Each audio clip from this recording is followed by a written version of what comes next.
Bismillahirrahmanirrahim. Bismillahirrahmanirrahim. Assalamu alaikum students. I am your English teacher Miss Fiza. I hope all of you are fine at your homes. As due to Corona, Universal High School has arranged online education system. So class 6, it's your 8th online lecture with me. Let's start. Page number 65 open कर लें अपनी English की book का। Lesson number 6 है test and exams, यानी test और इम्तिहानात।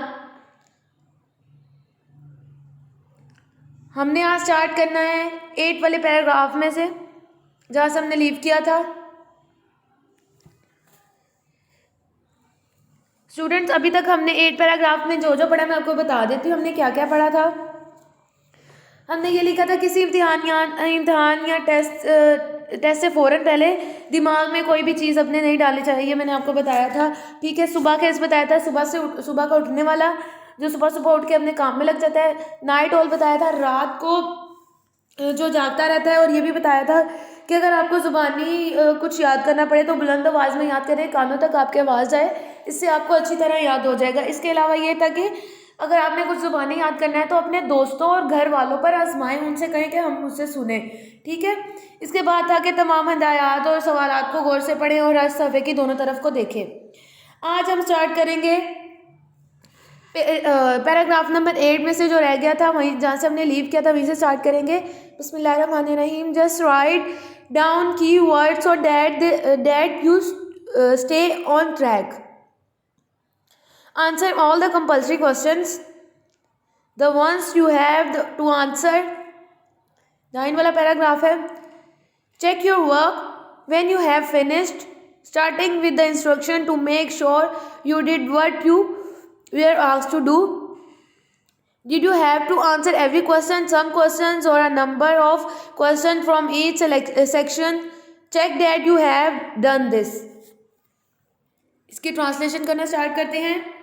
Just मतलब फ़ौरन, राइट डाउन मतलब लिख लीजिए, कीवर्ड्स यानी कलैदी अल्फाज वो जो होते हैं, कीवर्ड्स होते हैं आपके।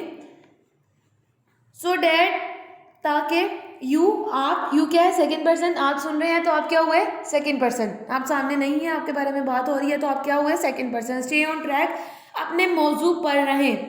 फ़ौरन से कीवर्ड्स लिख लीजिए ताकि आप अपने मौजू पर ही तवज्जो रखें। आंसर ऑल द कंपल्सरी होता है लाजमी, क्वेश्चंस मतलब सवालात, द वंस वो जो, यू मतलब आप, हैव टू देना है आंसर्स यानी जवाब। तमाम लाजमी सवालात के जवाब दीजिए, यानी वो सवाल जिनका जवाब देना ज़रूरी है। आगे ये क्वेश्चन है, इसमें what order do these step follow, ये इकदामात किस तरतीब की पैरवी करते हैं। ठीक है, आंसर है फर्स्ट ऑफ ऑल, लिख लीजिए बच्चों। First of all read all the instructions and questions carefully. Work out which questions you will answer if you have a choice. Make a quick plan if you have to write an essay or story. Answer all the compulsory questions. Check your work carefully. फिर से बता देती हूँ, सबसे पहले तमाम सवालात को गौर से पढ़िए। ठीक है, first of all read all the instruction questions carefully. अगर आप इंतखाब का हक दिया गया है, अगर आपको चॉइस दी गई है तो हिसाब लगाइए कि किन सवालात को आप के जवाबात आपने देने हैं। अगर आपको कोई मजमून या कहानी लिखनी पड़ती है तो जल्दी से उसका रेडी करें, उसको अपने काम को एहतियात से चेक करें, सारा देखें कि आपने कर लिया है काम, फिर आगे बढ़िए। आगे check your work when you have finished, your है सेकंड पर्सन, यू भी है सेकंड पर्सन, हैव फिनिश्ड ख़त्म कर चुके हैं। स्टार्टिंग विद क्या है प्रेपोजिशन, द इंस्ट्रक्शंस हिदायत, टू मेक श्योर ताकि यकीन हो जाए, यू क्या है सेकंड पर्सन, डिड मतलब क्या, व्हाट जो, यू वेयर आस्क्ड आपको कहा गया था, वेयर है तो कहा गया था, टू डू करने के लिए, जब आप अपना काम ख़त्म कर लें तो इसका जायज़ा लीजिए, हिदायत से आगाज़ कीजिए ताकि यकीन हो जाए कि आपको जो कुछ कहा गया था आपने वही किया। मतलब आप ऑब्जेक्टिव सारे क्वेश्चन आंसर देख लें कि आपको जो जो कहा गया था आपने वो कर लिया है। इसके बाद डिड यू हैव टू क्या आपको ज़रूर देना था आंसर जवाब, एवरी हर क्वेश्चन मतलब सवाल, सम मतलब चंद क्वेश्चंस। और किसके लिए यूज़ होता है बच्चों? कंजक्शन के लिए। कंजक्शन क्या होता है? Conjunction is a word that join word phrases और सेंटेंसेस। ठीक है, ये वर्ड्स और सेंटेंसेस को जोड़ता है।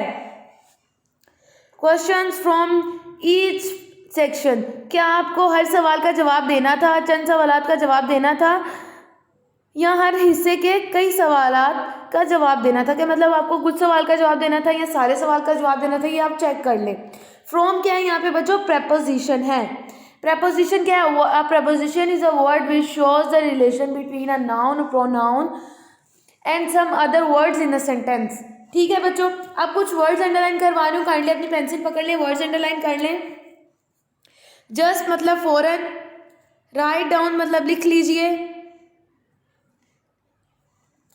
स्टे ऑन ट्रैक अपने मौजू पर रहें, आंसर मतलब जवाब, कंपल्सरी मतलब लाजमी, क्वेश्चंस मतलब सवालात, हैव टू देना, देना है, चेक मतलब जायज़ा लें, चेक करें, व्हेन जब, वर्क होता है काम, हैव फिनिश ख़त्म कर चुके हो, ख़त्म कर चुके हो, स्टार्टिंग मतलब आगाज़ करते हुए, आगाज़ करना, विद मतलब साथ, इंस्ट्रक्शन मतलब हिदायत, टू मेक श्योर ताकि यकीन हो जाए, डिड मतलब किया, यू वेर आस्क्ड आपको कहा क्या गया था, आपको कहा गया था, टू डू करने के लिए, एवरी मतलब हर, सम मतलब चंद, क्वेश्चंस मतलब सवालात, सेक्शन मतलब हिस्से, नंबर मतलब कई यानी नंबर, अ नंबर ऑफ मतलब कई, हैव डन किया है, दिस मतलब ऐसा या ये। स्टूडेंट्स बाकी जो पैराग्राफ नंबर 10 रह गया वो हम लेक्चर नंबर 9 में करेंगे। तब तक के लिए स्टूडेंट्स आपका होमवर्क ये है कि आपने जो मैंने वर्ड्स अंडरलाइन करवाए हैं इसमें जो क्वेश्चन करवाया आपने ये होमवर्क करना है। नेक्स्ट हम इंशाल्लाह लेक्चर नंबर 9 में पैराग्राफ नंबर 10 करेंगे। तब तक के लिए स्टूडेंट्स अपना बहुत सारा ख्याल रखें, घर रहें, महफूज रहें। अल्लाह हाफिज़।